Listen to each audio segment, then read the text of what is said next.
all at once.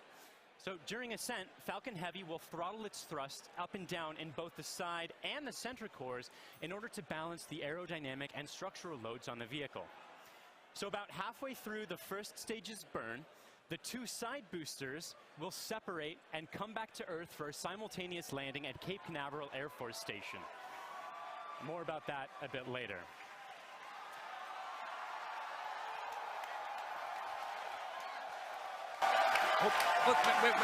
Wait. At that point, the mission proceeds very much like a standard Falcon 9 flight. The center core will keep on firing for another minute to burn all of its fuel, and it will perform a standard stage separation from the second stage on top. This second stage, with the fairing right at the very top there, the second stage is exactly the same as any other Falcon 9 flight, except we've loaded a bit more helium onto it this time. Now, that second stage will be sending our payload way out into a Mars-crossing orbit, which we'll also get into a bit later.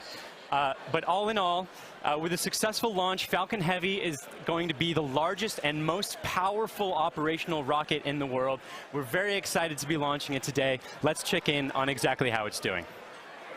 Good afternoon. I'm John Innsbrucker, the Falcon Principal Integration Engineer at SpaceX. We're currently at T-minus 17 minutes, 40 seconds and counting down.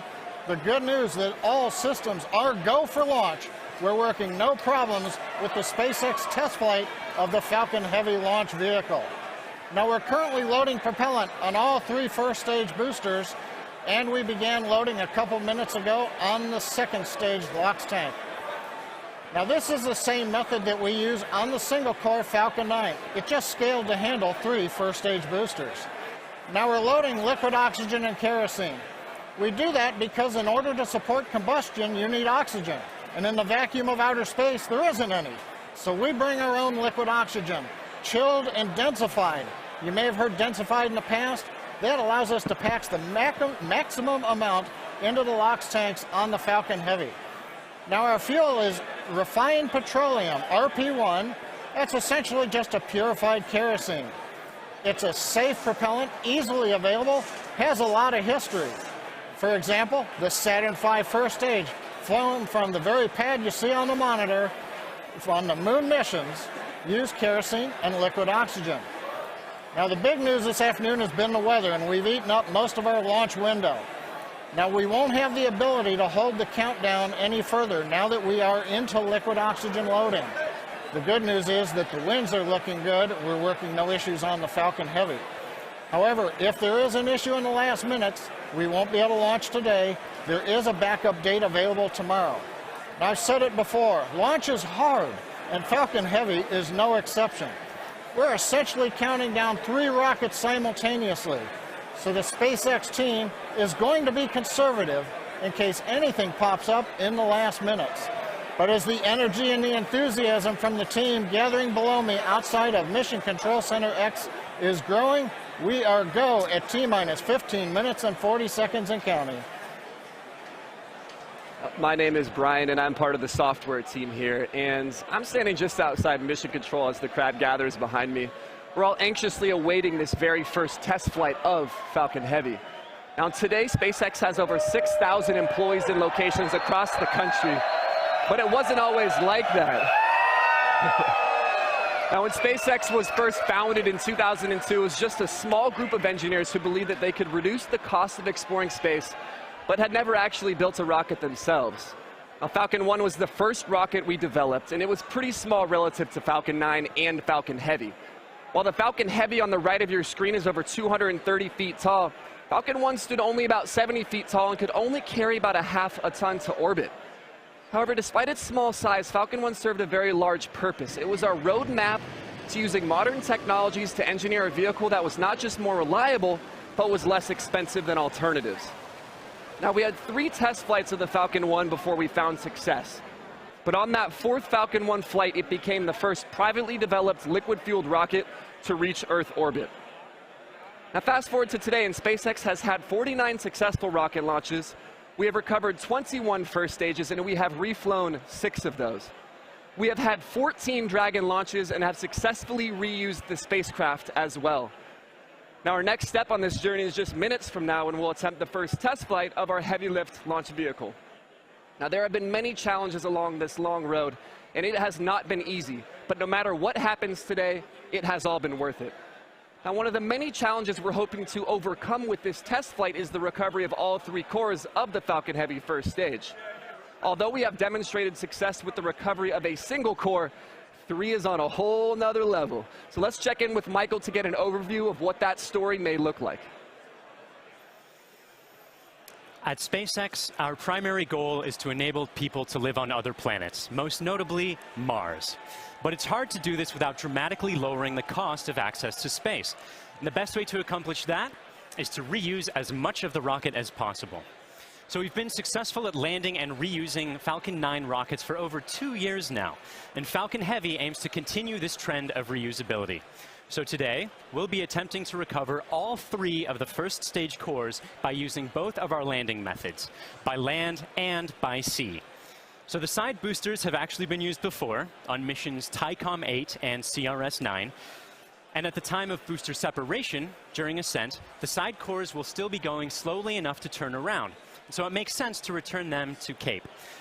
They'll be executing a 3-burn maneuver to get them back to landing zones 1 and 2 and Cape Canaveral Air Force Station. You may have heard of landing zone 1. Landing zone 2 is an identical landing pad right next to it for Falcon Heavy landings. The center core will be going too fast to efficiently return it to Cape Canaveral Air Force Station. So we're going to use the autonomous spaceport drone ship to catch it about 300 miles off the Florida coast. It will also be executing 3 burns to get there. So if all goes well after launch, we'll have 3 first stage cores back on Earth, 2 for the second time, and a wealth of data for perfecting airplane-like operation in the future. So countdown is still proceeding nominally. So let's check in again on how Falcon Heavy is doing. We just passed T-minus 12 minutes in the countdown of the test flight of Falcon Heavy. Fuel is completely loaded on the second stage. The first stage is also loaded with fuel, except for a small top-off that'll happen between T-minus 7 minutes and T-minus 6 minutes. Our major activity now is loading liquid oxygen on the boosters and the second stage. Liquid oxygen propellant loading on the first stages will end between T-minus 4 minutes and T-minus 3 minutes. Liquid oxygen loading on the second stage is the last one to finish, ending by T-minus 2 minutes.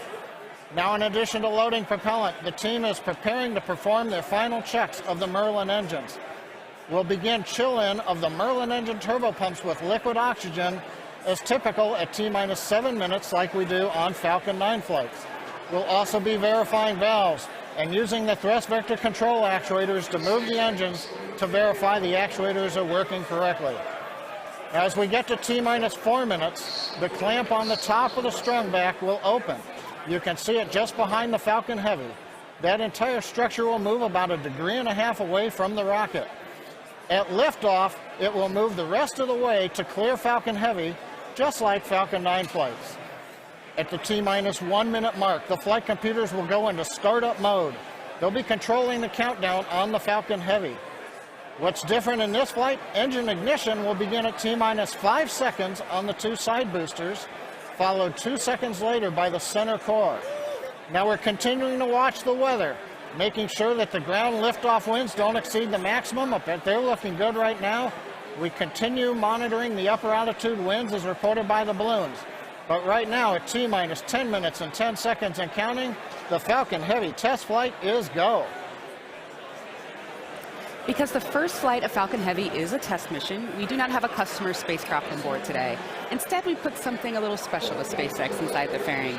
Now, more often than not, on the first flight of a new rocket, engineers will choose to fly a mass simulator, which is basically a heavy object of some sort to simulate the dynamics of flying a payload, but with little consequence if the mission doesn't work out exactly as planned. And as many of you already know, we have opted to have a little fun with our mass simulator. Stacked inside the fairing is Elon's cherry red Tesla Roadster, and inside of it, a passenger.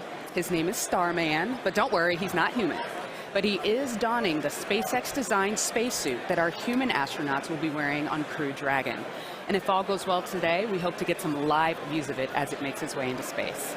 Now, in addition to the Roadster, you might also catch a glimpse of a smaller passenger, which is a tiny little Hot Wheel Roadster carrying a tiny little Starman, which is a little Easter egg for today's mission, so keep your eyes peeled for that.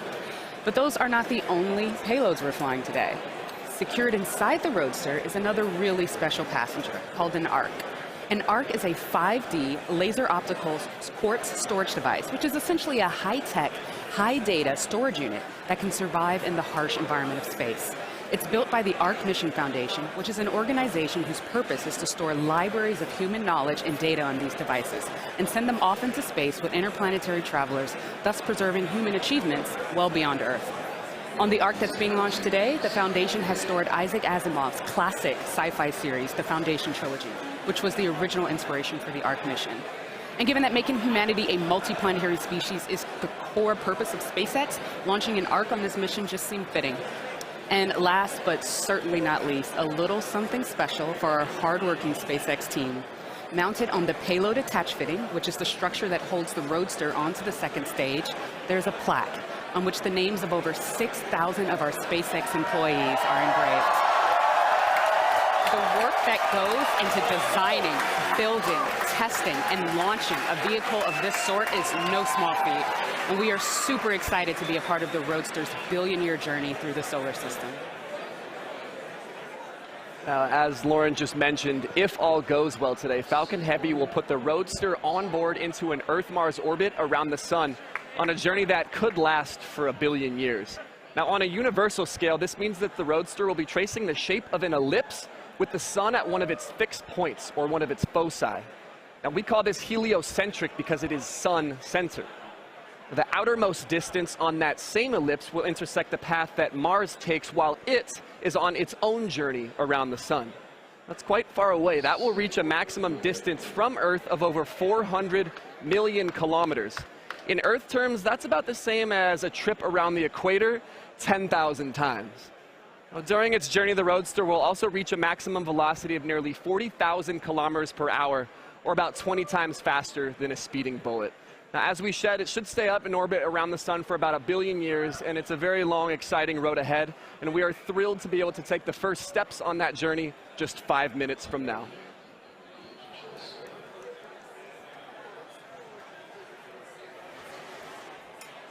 The SpaceX team continues to count down for launch of Falcon Heavy test flight. Now, once we light the engines, Falcon Heavy will check the power on all 27 Merlin engines, a critical period in the go-no-go for launch. It'll then command release from the ground hold downs. 40 seconds into flight, we'll decrease power on the 2 side boosters in preparation for maximum aerodynamic loads on the vehicle. Once we get through this period, Falcon Heavy will throttle back up to full power on the side boosters. About half a minute later, we will again throttle down the 2 side boosters. This time we're decreasing the forces on the rocket structure. At this point in flight, the vehicle is much lighter, having burned off much of the propellant, but we are increasing thrust. 2.5 minutes into flight, we'll fully turn off the side boosters, an event called BECO, Booster Engine Cutoff. At this point, the pneumatic separation system on the center core will unlock the 2 side boosters and push them away. The side boosters will disconnect first at the top of the center core, then milliseconds later from the bottom, so they'll actually rotate away from the center core slightly. Once the side boosters are clear, the center core will throttle up to full power and burn for another 25 seconds. Finally, at just past 3 minutes after liftoff, the center core will shut down, an event called MECO, Main Engine Cutoff, and the second stage will separate. From this point on, it's like a Falcon 9 mission. The fairing will separate, the MVAC-D upper stage engine fires, eventually sending the stage and payload out into the solar system to orbit around the sun. So that gives you a feel for the sequence of events we're planning on today's flight. So now, at T-minus 4 minutes, 45 seconds and counting, let's witness the test flight of Falcon Heavy.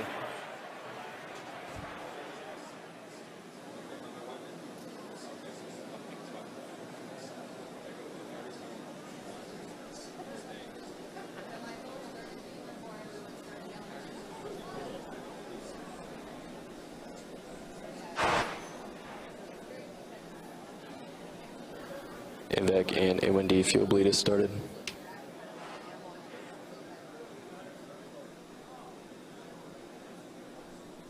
Stage 2 crane alarms are open. Throttling to close up.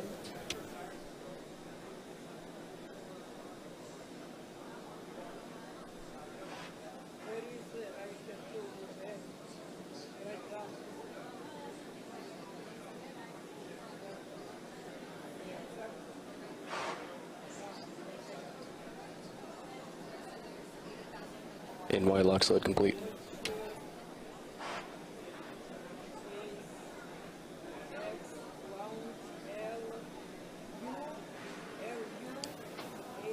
PY lock sled, throttling to close up. PY lock sled complete.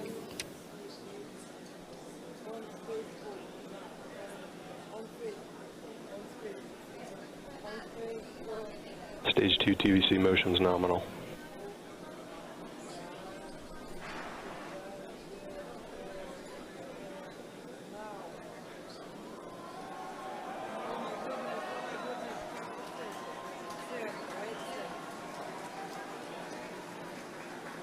BOGO bleed verification. Center core lock sled complete. Strombeck lower has ended. Strombeck's at 88.2 degrees.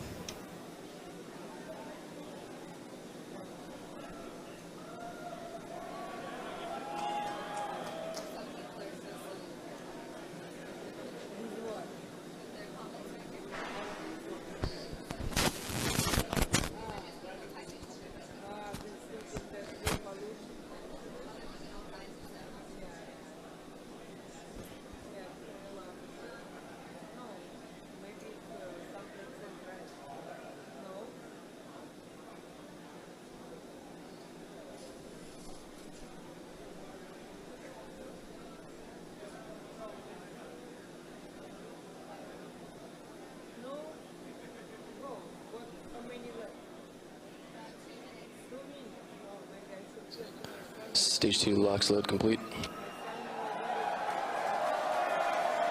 Falcon Heavy prop load is complete.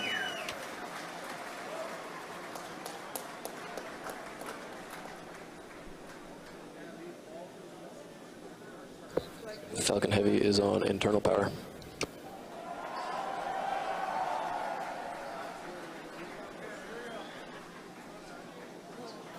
Vehicles in self-align. Ground gas closeouts has started. Falcon Heavy gas loads are complete.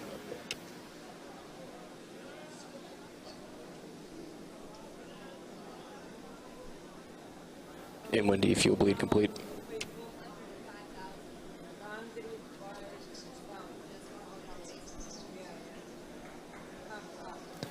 M1D engine chill is complete. AFTS is ready for launch. Ground gas closeouts are complete. Falcon Heavy is in startup.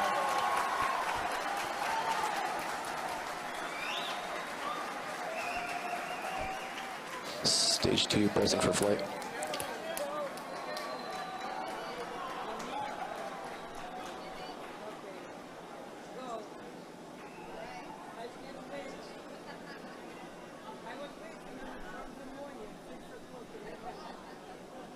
T-minus 30 seconds. Launch director on countdown 1. SpaceX, Falcon Heavy, go for launch. Falcon Heavy is configured for flight. T-minus 15, stand by for terminal count. 10, 9, 8, Side booster ignition. 6, 5, 4, 3, 2, 1. Ignition.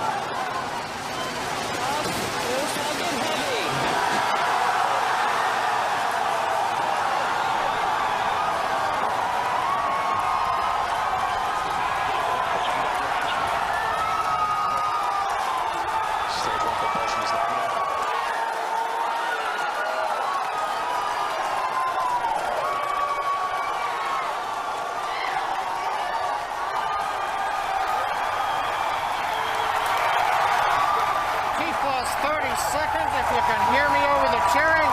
Falcon Heavy heading to space on our test flight. building on the history of Saturn V Apollo, returning pad 39A to interplanetary missions. We're getting ready to throttle down for max Q.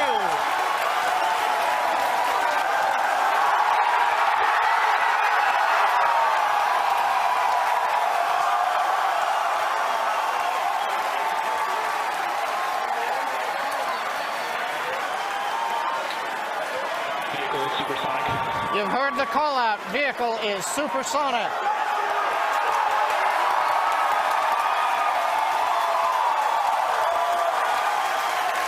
Side boosters are now throttling back up to full Vehicle has power. reached maximum dynamic pressure. We're past max Q, the period of maximum loads on the vehicle.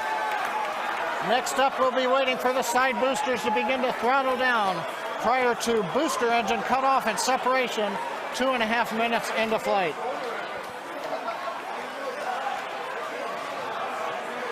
GNC trajectory looks good on the Falcon Heavy.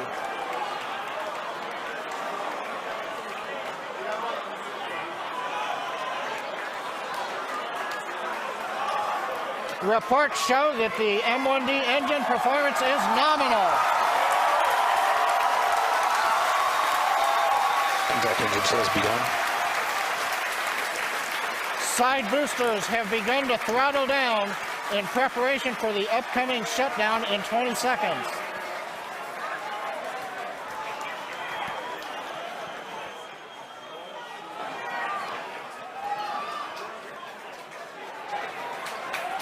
Major event coming up with side booster shutdown and separation.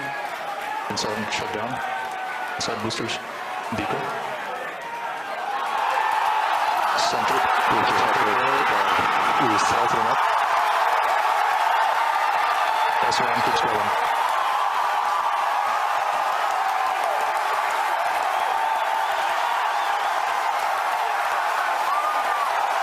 Still booster base box started.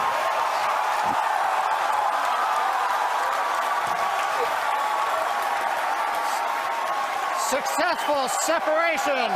We're coming up on Miko and shutdown. Stay set. Separation confirmed. Event recognition. This big burn looks good on side boosters. Spectre started.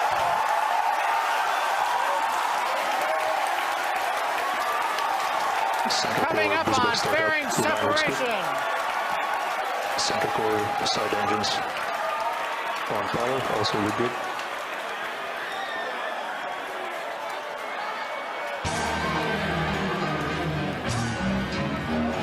Stage 2 is followed by nominal trajectory. Separation confirmed.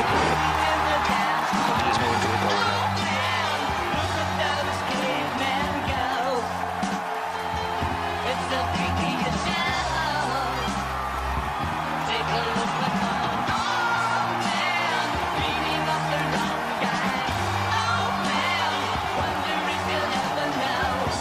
Side booster, boost back, shutdown.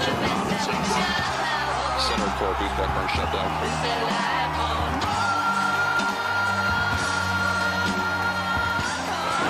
Acquisition of signal.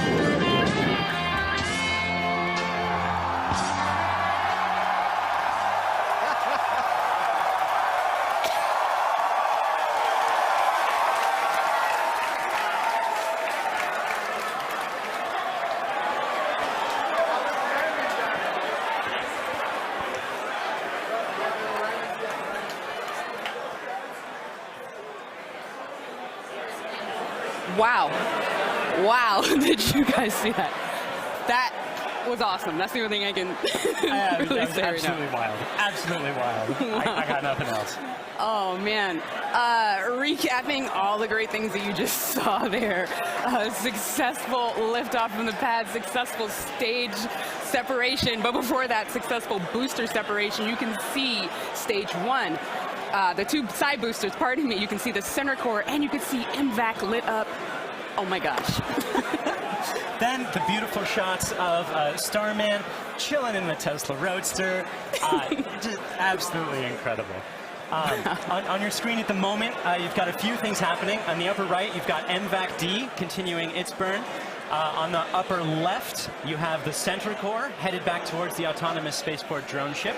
And in the two bottom screens, you've got the side boosters headed back towards Cape Canaveral Air Force Station, landing zones 1 and 2.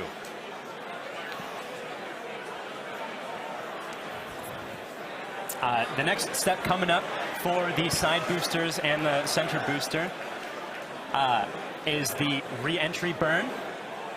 That's going to slow it down from, or slow all the boosters down from way faster than the speed of sound to just faster than the speed of sound in order to reduce some of those aerodynamic forces and heating that occurs when you're moving that quickly through the atmosphere.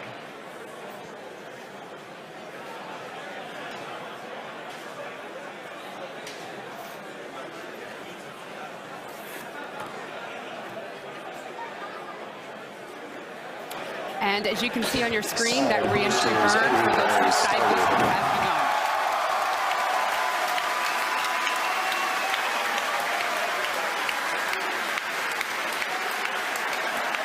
Side boosters entry burn shut down. Side core entry burn started.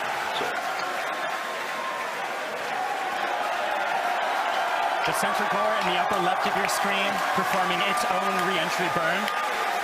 You can see the edge of Cape Canaveral in both of the side booster cameras as those are coming in. PY and NY side boosters have saved. Center core entry burn shutdown. And even though those look very similar, those two boosters views, those are actually representing different boosters. And they're heading towards Earth. They're about to begin their landing burns.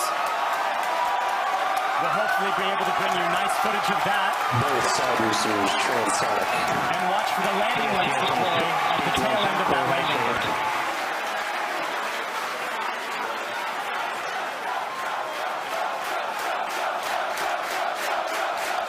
And that landing burn has started. Both boosters looking to be on track towards their respective landing zones. Landing burns have started. Side boosters landing legs are deployed.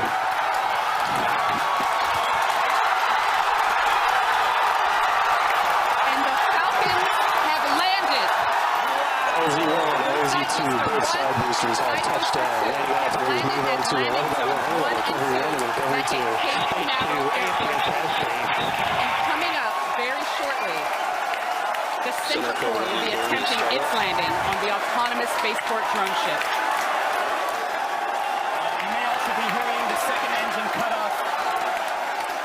Check on your screen. Sometimes this footage goes out when it approaches the drone ship and the heavy vibrations make it lose signal. We're crossing our fingers that's not the case right now. Stage 2, nominal parking orbit insertion. So it looks like that landing is happening at the moment. We have lost signal. We're hoping that signal comes back shortly. Oh man, yeah. As Michael mentioned earlier, with the vibrations of the rocket and how it shakes up the cameras that are on the drone ship, sometimes we do lose signal or shakes up the antennas. Oh, and we've just gotten confirmation. Oh. We're waiting to hear what happens, and so we're listening in, and we're still waiting to hear. We'll let you know as soon as we find out. You'll know. People are cheering, but we'll get the call and know. Hopefully very, very soon how that center core is doing, whether it's standing up proud on that drone ship or not. Meanwhile, other two landings. those were absolutely gorgeous. Meanwhile, the second stage is continuing its trajectory towards Mars. It's all looking good there. John, come give us a recap of the full mission. He stands. Well, if you could hear all that cheering. It was an outstanding test flight of the Falcon Heavy.